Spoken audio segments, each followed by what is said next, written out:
And we're live. Smashcast number 43. Yeah, 43. With the sweet, savory smell of popcorn. I love it. Thank you, JP. Yes. Thank you guys for joining us. We're back at it again. We're live on the gram. Yep. We're recording for YouTube. So if you guys are watching right now, you guys can watch the full episode later when it's posted. Yep. On Spotify, iTunes, or YouTube. Expanding your empire. Expanding the Smashcast empire.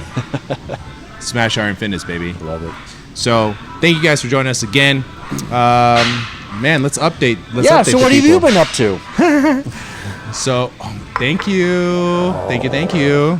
JP just fed us some popcorn. Thank you. That's really nice. I'll give you a big. All right. Hold on. Popcorn break. Yeah, I have to eat. So when I eat popcorn at home, Popcorn break. You want some? I'll have a couple. Okay. Yeah. When I do popcorn at home, I'll have 2 bags. Really? I force myself to stop at 2 bags. So I stopped actually doing It's probably not good for you, but like that. I get this popcorn called Lesser Evil. Lesser Evil. Okay. So good. Is it good? It's made with coconut oil. Oh. And it's and they have this kettle corn one. Oh. And they have this ghee one. Oh, I can picture that. Oh my gosh. Is it so good? I'm gonna have to try it. The kettle corn one is like crack. If I knew what crack felt like. I'm gonna have to try this now. Yeah. But I know that it'll all be gone. I have no self-control when it comes to certain things, and popcorn's one of them. Really? Donuts, another ice cream. No, there's no self-control. How do you eat? Do you eat popcorn one at a time? Or do you grab a handful? It's a really good question. So when I have a bowl, I first put my tongue to the popcorn, to the bowl until it's too low to get dig in there, and then I do 2 at a time. Really? 2 at a time. Yeah. Interesting. Yes. So if this was a bag in front of me, I would scoop, Yep. bulldozer. Oh, wow.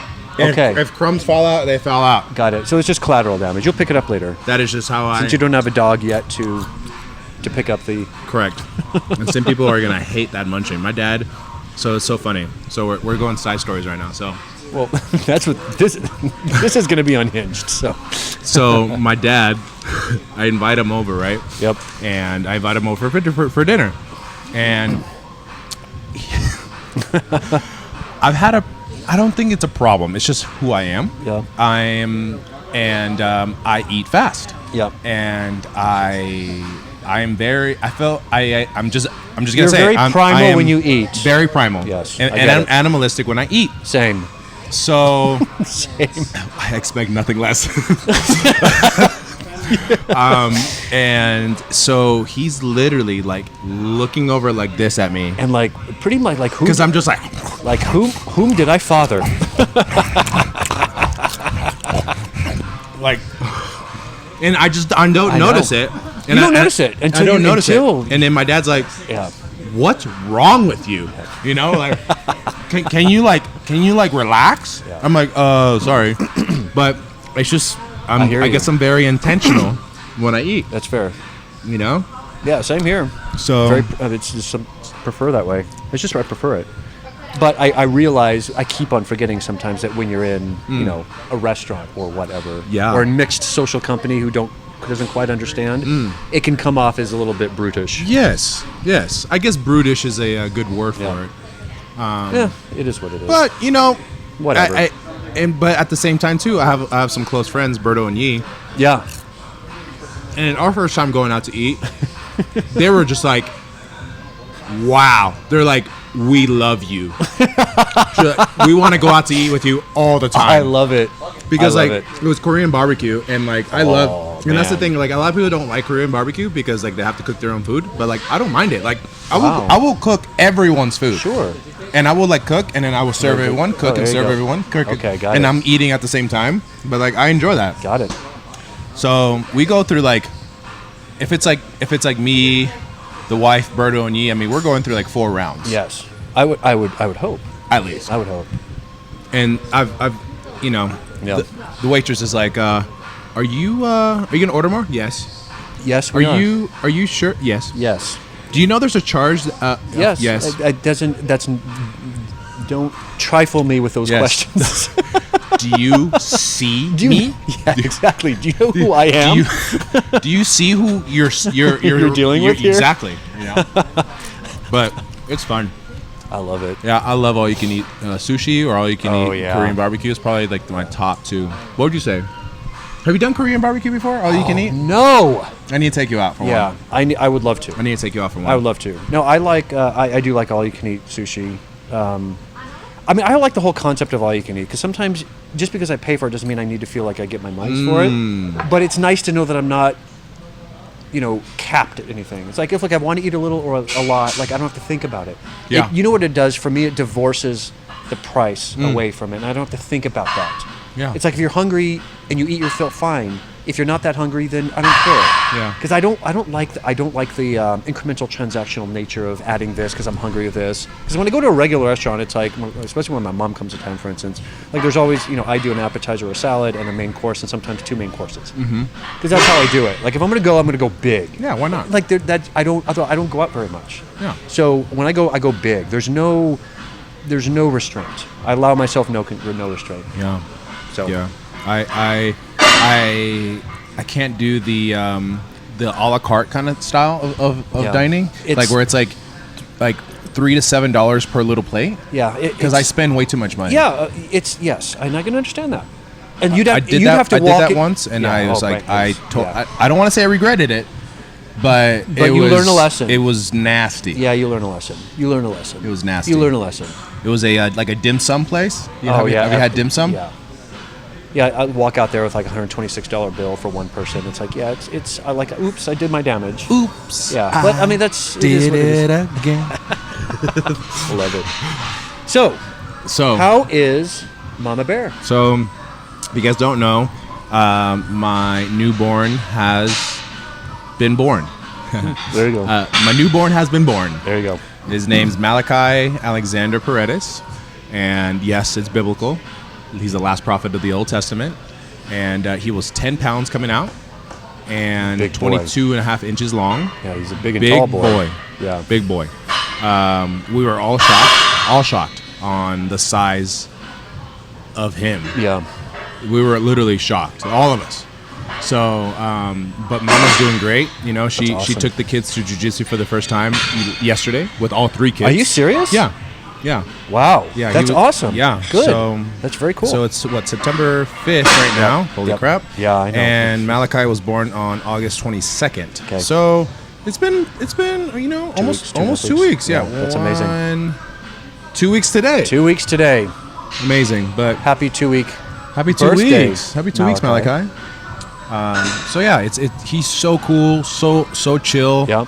He like we take him, like we bring him home from from going out, and like we literally just put the car seat on the couch. Yeah. And he's just like chilling, just like no kidding, looking up. Like typical babies are like, get me out of here. Right? He's just very very observant. Is he observant? Very. He's just like looking around. Interesting.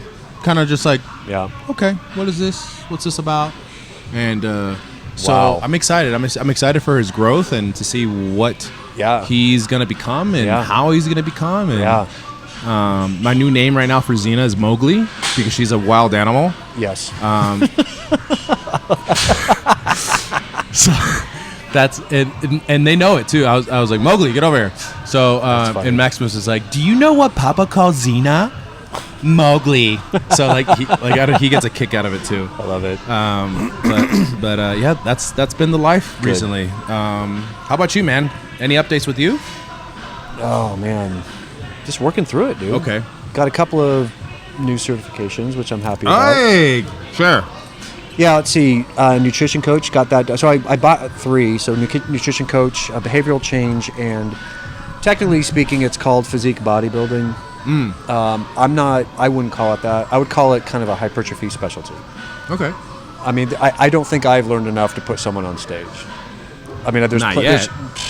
I think there's plenty of individuals we can, like Wyatt and Cordell, that I would certainly steer individuals towards. But I will say the hypertrophy, or whatever you want to call it, gave some good context around the original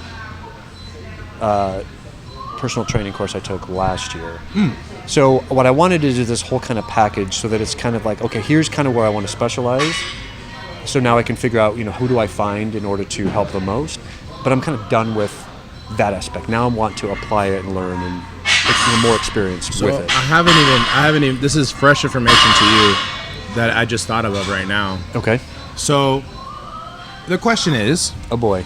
the question is, do you ever want to put someone on stage in your life?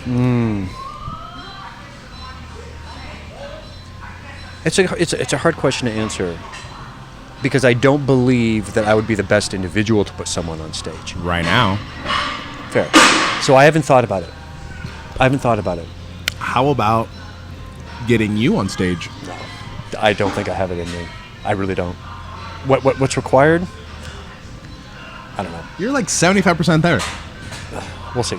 Let's do the competition first, and let me not bomb that. Yeah. But maybe one Something interesting after. I mean, because there Yeah. is there is a master's class. Yeah. And so for old people like me. I'm a master too. Are you really? Yeah, I'm master 1. Oh, okay. Well, how many masters am I? Master 6 at this point? I'm not sure. No, I mean, one idea is to step on stage at like age 50.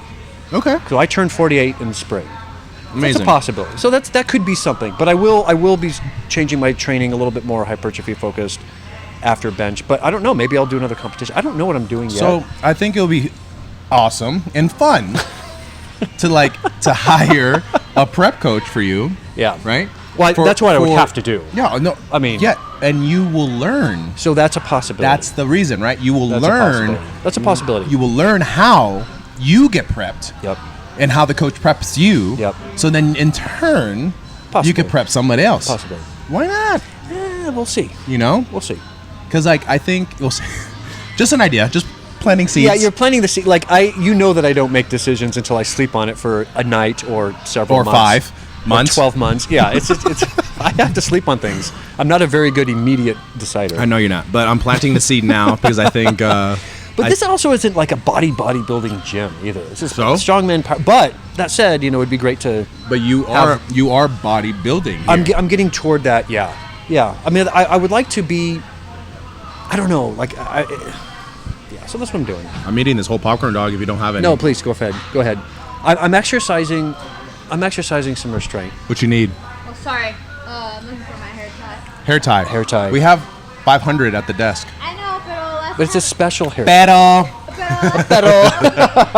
my hair is too thick. I love it. Got it. So you need a thick. Oh, one of these? Is this Yes, it? that's mine. Oh, there. Oh, it is. yay! Awesome. It's okay. Sorry. Awesome. all right, you're good. I love it. Isn't it amazing how just things just happen? They don't get stolen. They for the most don't. part.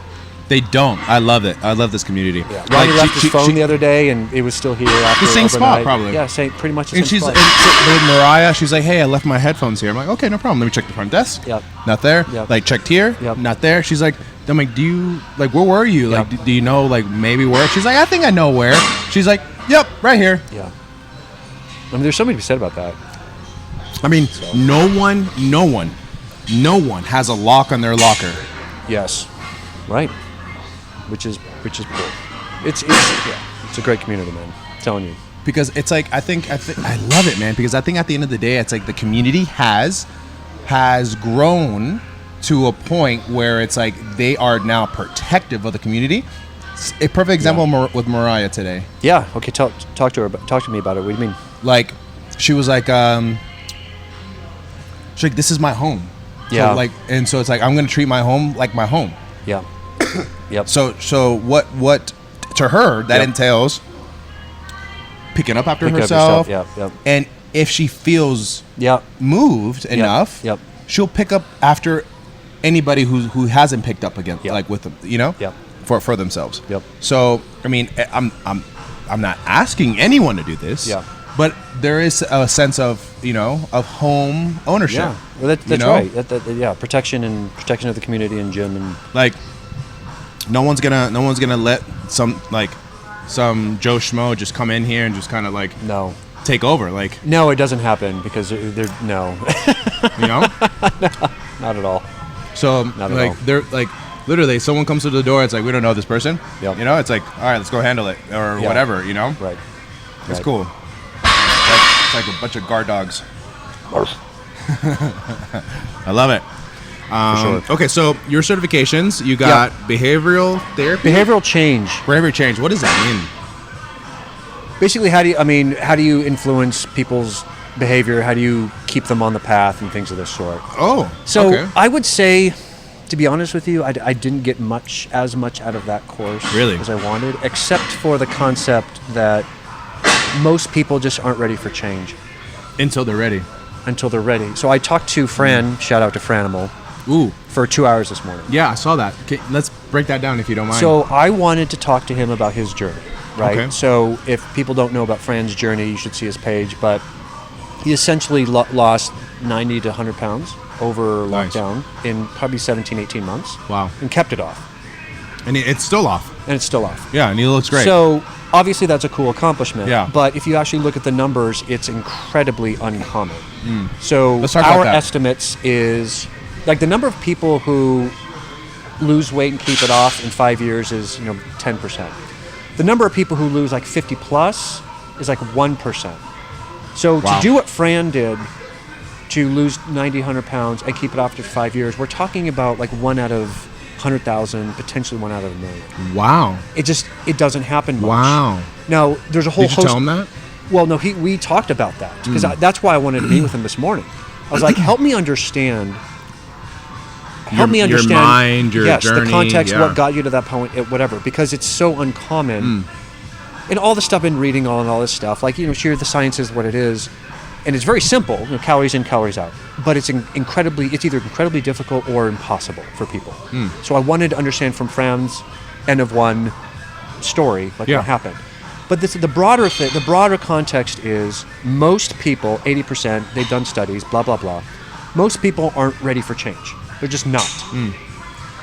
But what I want to know is how do I get someone ready for change? And at first I thought, okay, how do we push? What do we do? Yep. And the best thing you can do is just provide information, essentially, and plant the seed, and it grows or it doesn't grow. Yeah.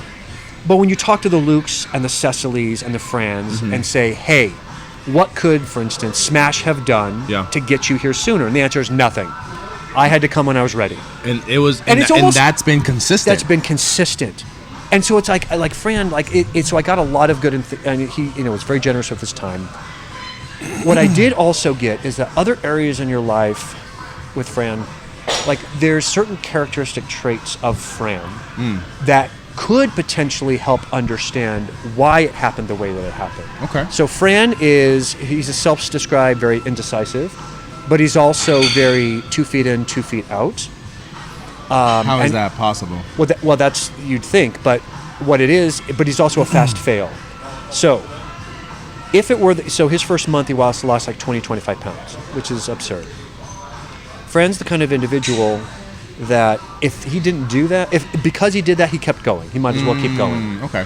But let's suppose after 3 months he lost 40 pounds, but then just kind of stagnated for 3 months. It's unclear whether he would have continued or not.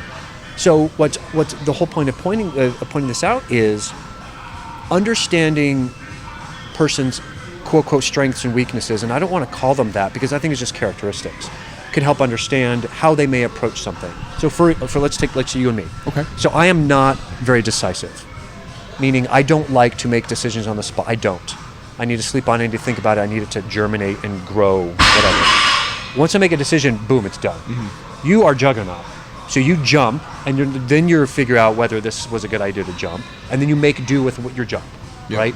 So it's not a moralistic judgment of that's a good thing, that's a bad thing, one's good or better than the other, but knowing that one would approach us different ways for different changes and say, like, what's the best way to help motivate and keep them motivated, etc.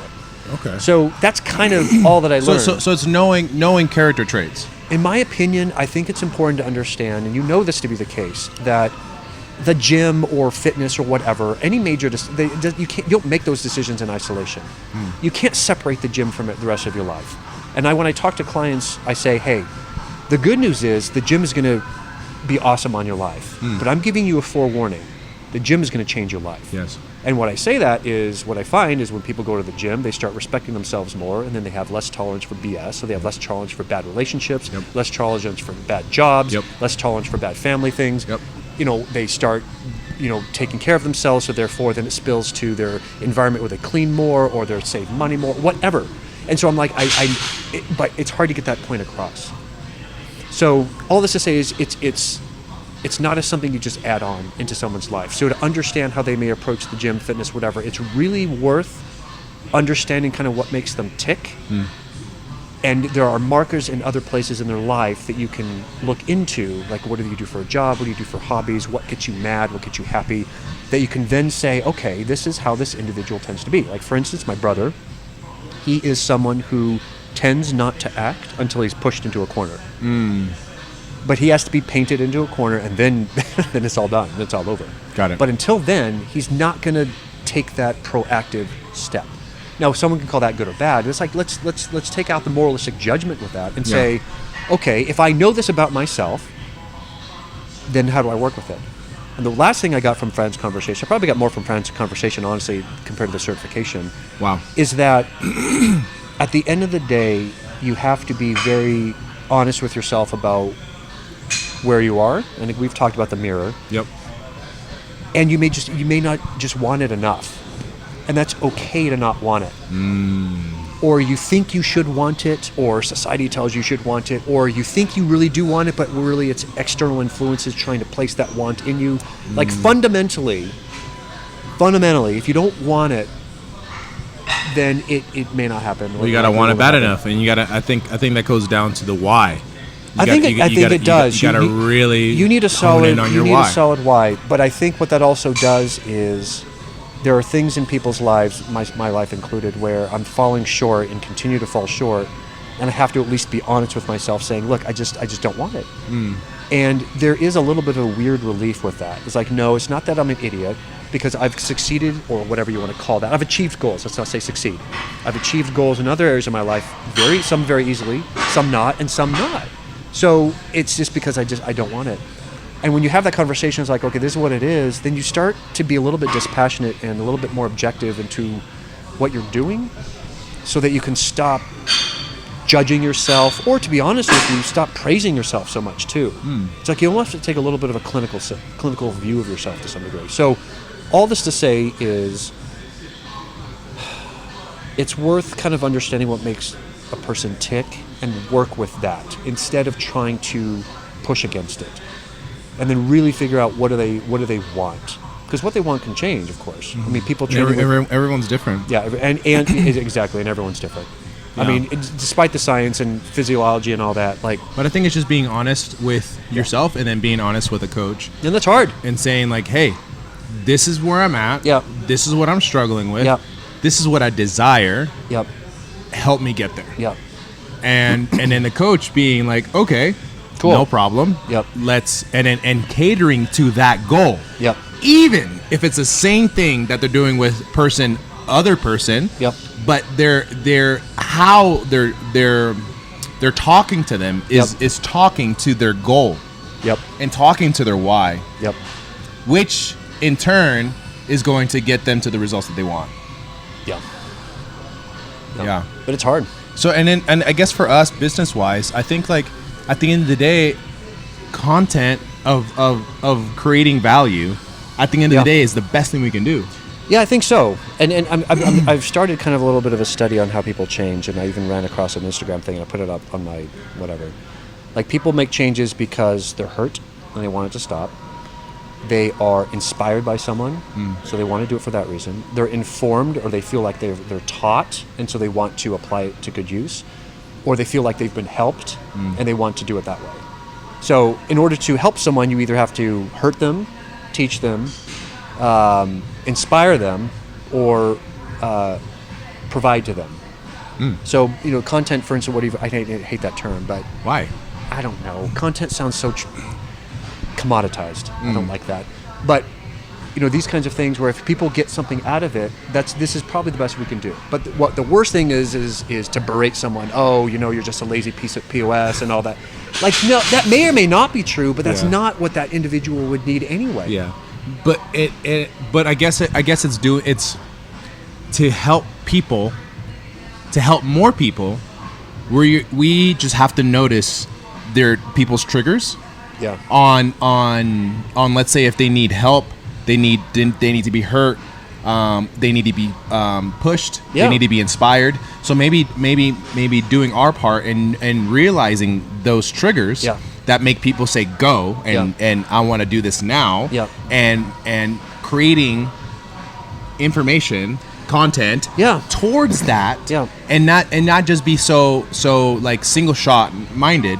And I think that's fair. You know, because at the end of the day, like if we are able to then capitalize on people's triggers, if that on the positive side of making people want to change for their own better life, I think we're going to be creating a bigger movement because we're able to then now help more people because we're then calling essentially to them.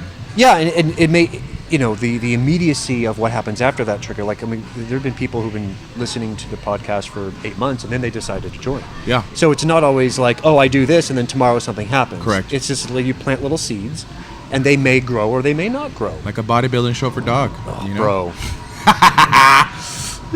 Bro. I love it. Man, I don't know. I don't know. We'll see. Well, I like it. Yeah. It's making you uncomfortable a little bit. Yes, and that's what it takes. That's fair. Yeah, one of the ways to make me change is to make me a little bit uncomfortable. There's some of that I like. The optimal dose of uncomfortableness is just enough. Too much, and I recoil like, you know, a mushroom in the corner. Yeah. Like, okay, I'm just going to go hide out here. Yeah. I mean, I isolate myself enough as it is. But, yes. Good.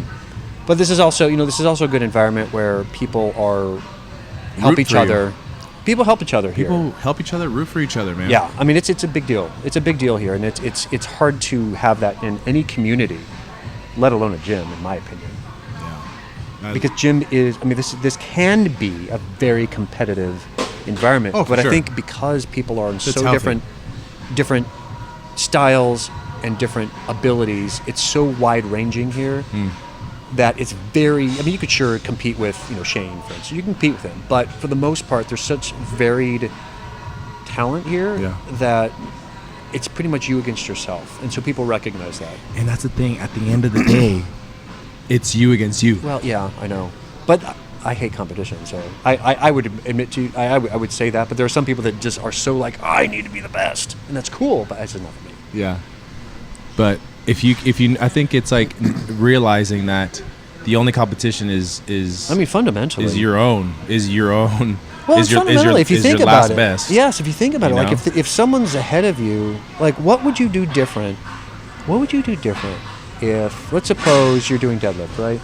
Carlo's going to be the new deadlift king of Smash. What would it matter what Reggie or Ronnie or AJ are doing? Like fundamentally, you should be doing your best, right? Well, then what does it matter that Shane's doing X and AJ's doing this? Exactly. Like, you should be doing your best. So what's the point of knowing that they can pull 750 or 700? Like, what? Okay, it contextualizes it maybe, but ultimately, does that make you try harder? Like, if shouldn't you drive yourself to your best regardless of whether AJ does 700 or not? Yeah. I mean, I'm just asking a question. That's why I never understood competition. Yeah. It's like, if competition is the thing that you need to help pull that out of you, then at least say that. Yeah. But if you do your best, I think it's like it's more of like a like help like me a understand. Like actually. a group. I think it's more of like a group thing that happens. You know, like so, like that deadlift party. Yeah. And like, remember that first deadlift party? Yeah. That Wyatt surprised the crap out of us. Wyatt, he's a genetic freak, man. He's awesome. Right? Yeah, she just walks in here and goes, okay, cool, let's do this. And I'm like, wow. And he just hops in because But- it was a competition. Yeah. And he pulled something he's never pulled ever. See, that's interesting to me. I'm telling you that that's interesting to me. Because everyone's like, okay, like they're So that's a thing then, they're I pulling guess. out their best. Okay, well, that's a thing then. They're pulling out their best. I mean, that's why Interesting. jiu-jitsu is a competition, because you pull out your best. You're not going to pull out the worst. You're going to do what you're best at that time. But does that mean that you've been holding back your best up until then? That's my question. And if that's the case, why would you do that? Do you knowingly do that? Well, it's like progressive overload. You're not going to max out every week. No. Yeah. You know, like with my program, you max out once a month. Right. But some programs you don't max out until once every 3 months. Yeah. You know, so it's like so then because Your best is left for competition, Got it. Okay. and only Interesting. for competition. Okay, this is I'm learning. This is how we learn. Yeah. Well, I mean, this is how we learn. But it makes sense, right? It makes sense. You can't because your best is redlining. Yeah. It has to be Yeah. because that is your best Yeah. is redlining, but you can't redline all the time. Yeah. That's fair. Interesting. Okay. Yeah. Yeah. So like Cool. like with this deadlift party, like I know there was like I know AJ was like was ramping up for the deadlift party, I think, or something like that. Like so if there is a competition, there Yep. has to be a ramp up. Yep. Yep. You know? Yeah, that makes sense. But hey guys, let's make this short and Yeah. sweet because I do have a consultation in 3 minutes. But thank you guys for joining Yeah, us thank today. Short and sweet. Please stay updated with us. Come in. We're still offering 7-day free passes. So if you guys are curious on just checking us out, it's 7 days for free, 24/7 access, cold plunge and infrared sauna. Come and try us out, guys. If you have any questions, please feel free to DM us on the Smash Iron Fitness Instagram. We love you guys. We appreciate you guys so much. Catch you guys on the next one. Peace.